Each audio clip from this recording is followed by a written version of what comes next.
Tak a já vás zdravím u další kapitoly naše magie tradic a je to kapitola ekologie a biodynamika. Ekologie jako taková, určitě ten pojem znáte, se zabývá vztahem mezi organismem a jejich prostředím, nebo více organismem a jejich prostředí a vlastně pohybem energie mezi různými biotopy, jak se pohybuje a třeba rozkládá další hmota a energie dále v tomto prostředí. No a jak určitě víte, tak naši předci určitě nepoužívali chemické nějaké hnojiva kdysi.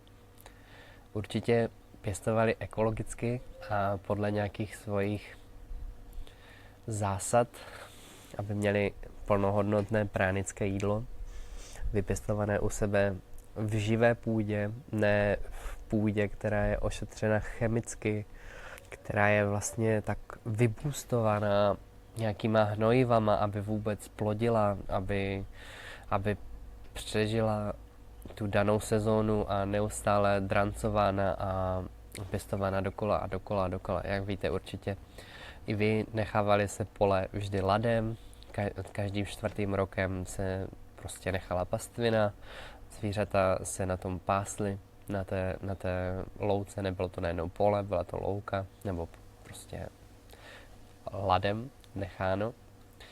A také se měla pěstovat každoročně jiná bylina, nebo jiná rostlina na té půdě.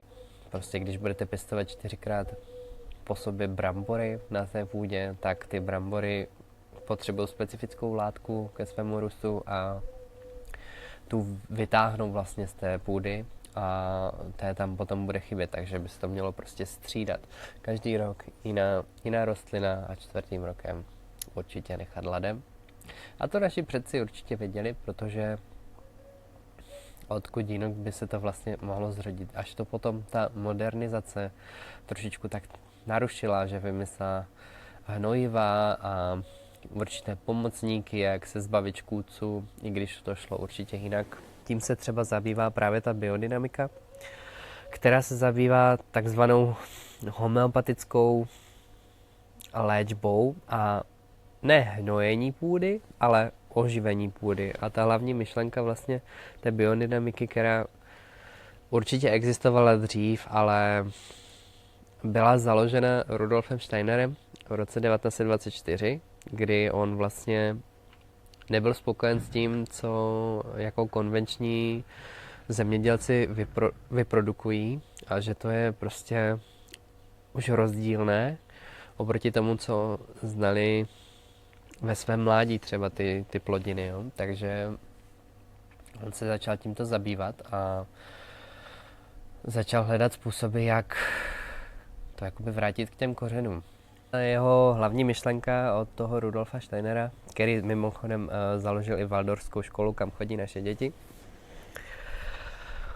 tak byla oživit půdu přírodními procesy a postupy.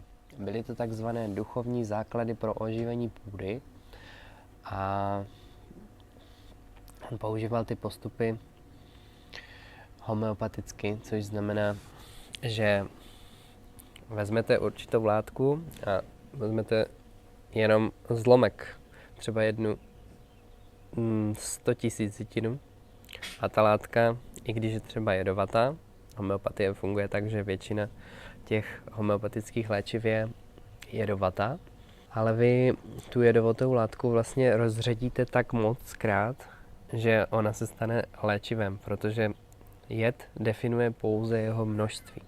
Jakákoliv jedovatá látka začíná účinkovat až od určitého množství, takže když ji sníte prostě nějaký jed, nebo když byste snědli třeba kilo soli, jo? Kilo soli nikdy nesníte, jo? Ale kdybyste ho, jako, to není fyzicky možné, jo? Protože to je tak slané, ale zabilo by vás to, jo? Tím se zabývá třeba toxikologie a určitá věda o jedech, že prostě je ten definován ten jed tak, že je to množství. Takže když vy to naředíte, vzniká z toho homeopatie. A ta biodynamika se zabývala právě tím oživením té půdy takovýma homeopatickýma a mimo vesmírnýma čarovnýma postupama. Takže v tom biologickém hospodaření se vlastně na statek nahlíží tak, jako by byl individuální organismus, jako by to bylo třeba lidské tělo, jo? Takže se na to nahlíží jako zvířata, lidé, rostliny a půda. Tyto 4 složky jsou tam. A základním předpokladem biodynamického zemědělství je udržování úrodnosti té půdy pro další generace, jo? Aby jsme tu půdu opravdu nevydrancovali a aby byla, protože v momentě, kdy vydrancujeme natolik, že nevypěstujeme žádné plodiny, je to vlastně náš konec. Jo? V momentě, kdy nebudou růst brambory nebo nebude růst rýže, a rýže se zrovna pěstuje ve vodě a v Číně, ale když se nebude v té půdě moc pěstovat mrkev a kořenová zelenina, vytratí se úplně jakoby vše, jo. Že půda je prostě nepostradatelným faktorem tady žití a celé ekologie. A ten proces toho oživení se zprostředkovává pomocí speciálních homeopaticky podávaných přípravků, které se aplikují na půdu nebo na rostliny. Jo, a ty se získávají třeba ze statkových hnojiv. Takže ten biodynamický hospodář, který má prostě nějaký statek, tak pěstuje nějaké plodiny a mimo to i chová zvířata.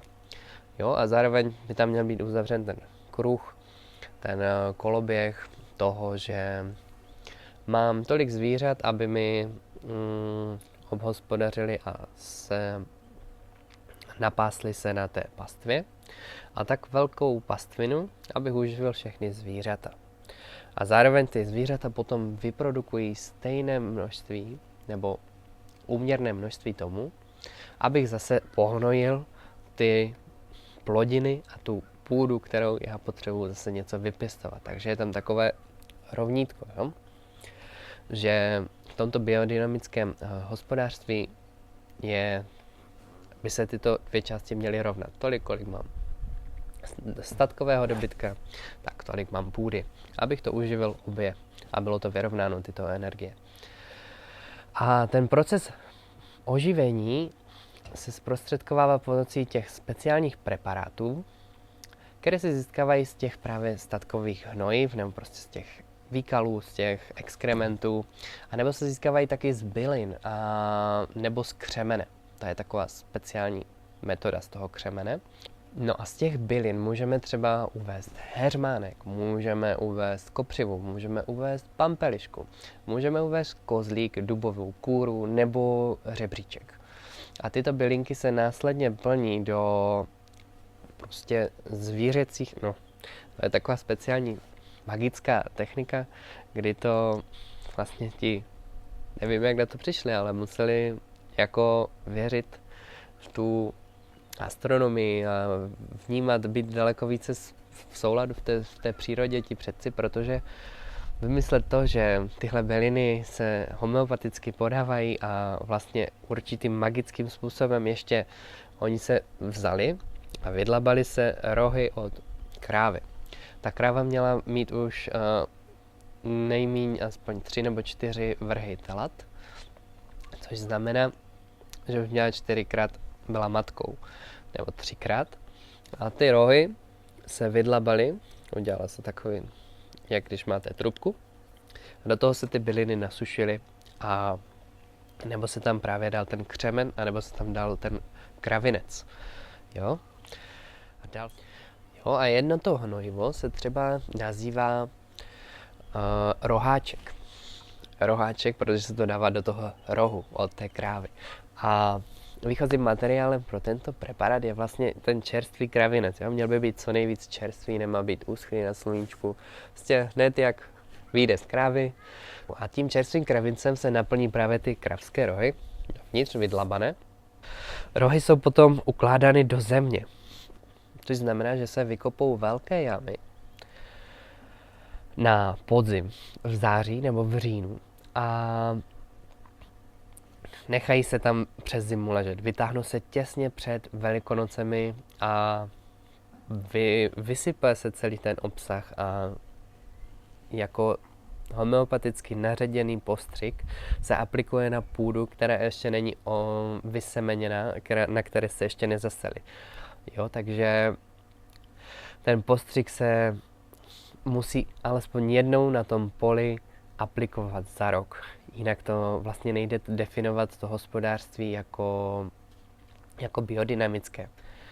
Jo, a potom ještě existuje takzvaný křemenáček, kde se právě používá ten křemen. A ten křemen rozemele, smíchá se s vodou na takovou kaši a ta se vkládá zase do toho rohu. Jo? A po Velikonocích se vše uloží do půdy. Jo? To je právě po těch Velikonocích, to je druhý proces, který na to navazuje. A vyzvedne se koncem září nebo v tom říjnu. Jo? Zase se aplikuje na celou tu půdu a má za úkol to, že využijí rostliny více světelné a tepelné síly ze slunce, z ovzduší, z deště, jo? Nadzemní rostlinné orgány prostě z toho prosperují. A naopak ten první preparát, ten roháček, tak ten podporuje zemské síly a prostě sílu kořenů, vše, co se děje prostě pod povrchem v půdě. Je důležité třeba zmínit, že to biodynamické hospodářství se hodně jako zaobírá tím, že by měl být jakoby uzavřený ten organismus. A taky, že je tu zakázané prostě trhání rohů, tupírování ocasů, vylamování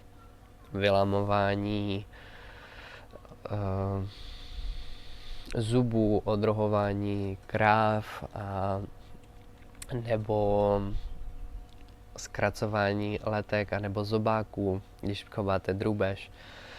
A důraz se jako prostě klade na to, aby měli pohodu ty zvířata, takzvaný je to pojem welfare. Prostě aby měli příjemný život. Je to velice podobné tomu ekologickému zemědělství, ale v tom způsobu, že je tam zahrnutá jakási ta magie, jo? No to není vůbec podloženo. Všichni, potom na to přichází velmi velká kritika. Dokonce během druhé světové války, během 40. let, to bylo úplně pozastaveno. Pak se to zase obnovuje tady ten způsob. A taková zajímavost je, že v Německu byla potom založena vlastně svaz tady všech těchto hospodářů, kteří takto hospodaří. A bylo to pojmenované po řecké bohyni hojnosti Demeter. Jo, takže značka Demeter je velice cenná, protože se zaobírá přímo tady tímto jakoby mimo konvenčním způsobem zemědělství. A zaobírá se magií a věřením v nějaký takový magické síly země, biodynamické rytmy během celého roku. A je to opravdu krásné, že něco takového v naší době ještě může existovat, protože když se na to podíváte, tak ten technologický rozvoj jde velmi dopředu a myslím si, že bychom se měli někdy trošičku zastavit a hloubat, co vlastně ti naši předci znali už kdysi a jak to je na to zapomínáno. Jo? A všechno bylo určitě prostě tím, že oni jsou spojeni s tou zemí a byli více venku, pracovali na tom poli každodenně. Jo, každý si pěstoval sám na těch svých malých políčkách. Nebyly velké pole, které zásobily celé vesnice, které zásobily potom celé města. Jo, nebyly takové velkovýroby a takové masové prostě velkoprodukce. Obrovitánská pole bez jediného stromu, prostě, jo, bere se na to kombajn, všechno to sklízí stroje už teďka, jo, takže technika jde předu, ale zase je to něco za něco, jo, zase ztrácíme tu schopnost vnímat tu přírodu, co potřebuje a co zase je úplně jako degradující třeba něco, jo. Vlastně, když si vezmete, tak ten pojem biodynamické hospodářství vznikl před 100 lety. Samozřejmě byl už tady dříve, byl už tady prostě automaticky úplně. A prostě ten podnět vznikl před těma 100 lety a bylo to pro zvláště aspekty, které snižovaly plodnost zvířat, jo? Negativní důsledky hnojení, nebo taky to mohly být nějaké negativní degradace půdy, živočichů, jo? Žížaly, mohl být mít žížal, jo? Ty insekticidy, herbicidy, jo? Které jsou v dnešní době hodně časté a hodně používané.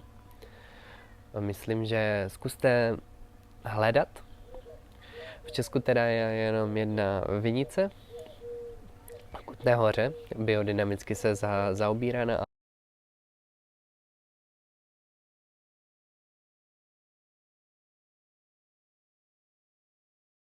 Ale určitě zkuste kupovat, zkuste se pohlížet po výrobkách aspoň bio.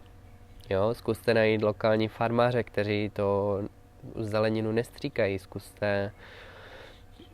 Zkuste podpořit lokální farmáře. Ve výsledku ta zelenina má daleko víc prány nebo ovoce a daleko víc chuti než velkovýroba v hypermarketech, jo?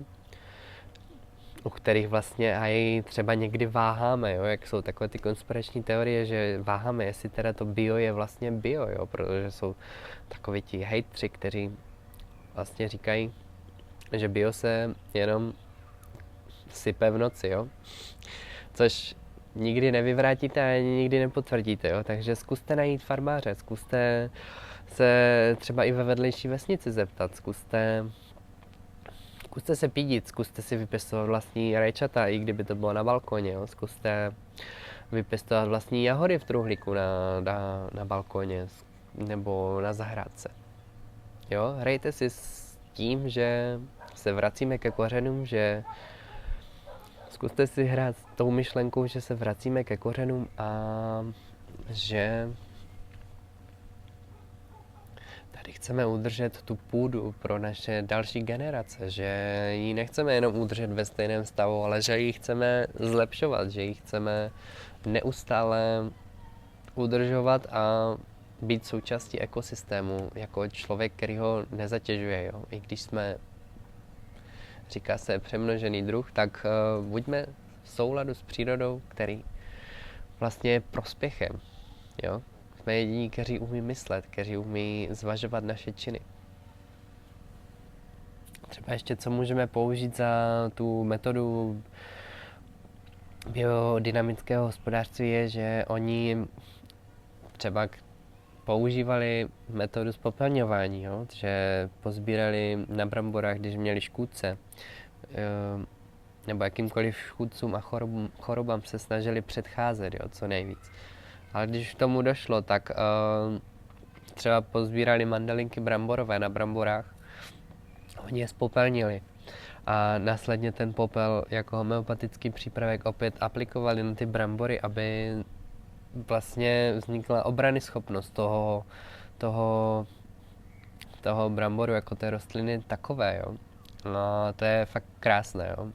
Sice bohužel je to z toho etického hlediska, že zabijete tu mandelinku bramborovou, nicméně když vaše přežití v dávných dobách třeba jako závisí na tom, že ty brambory dopěstujete do roku, do zimy, abyste přesně tu zimu přečkali do dalšího jara, tak je to k zamyšlení, jo? Prostě je to zákon zachování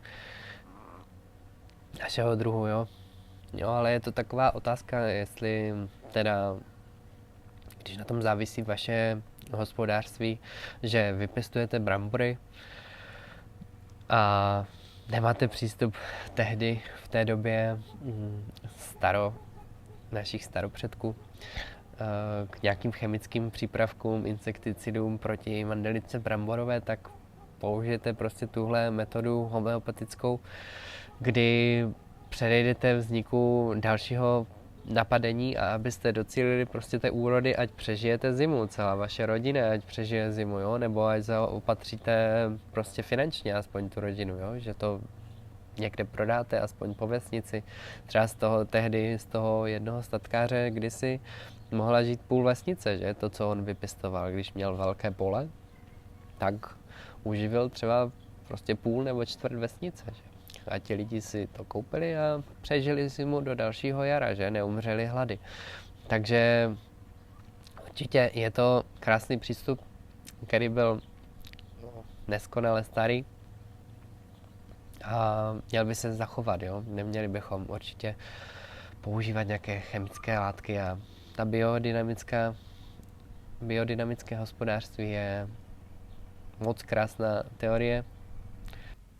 Děkujeme našim předkům, kteří tyto metody už vymysleli dávno, ale taky děkujeme panu Steinerovi, který před 100 lety vlastně celý tady udělal tuhle osvětu, jo?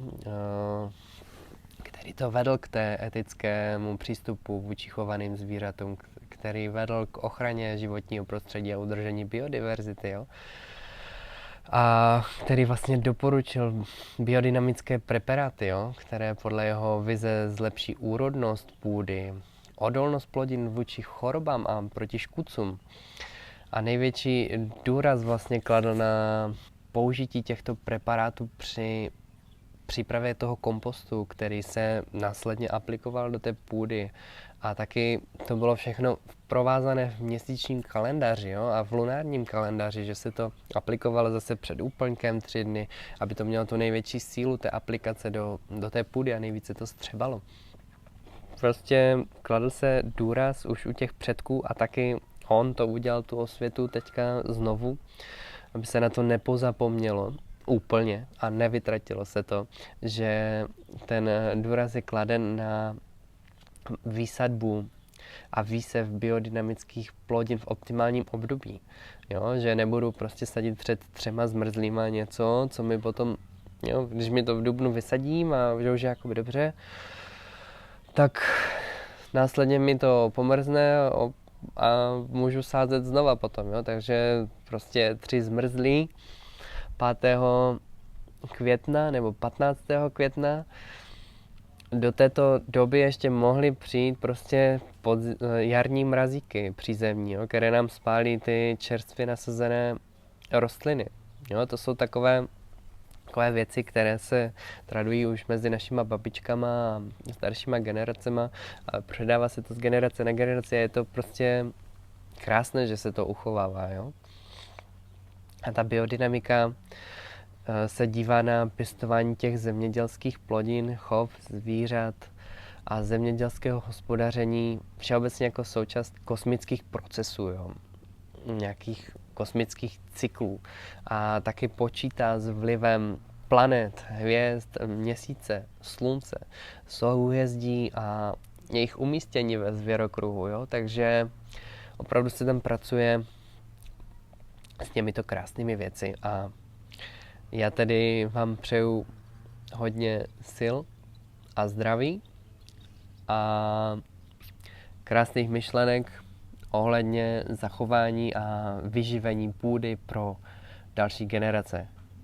Ať už využijete ekologické postupy nebo biologické postupy a nebo ty biodynamické.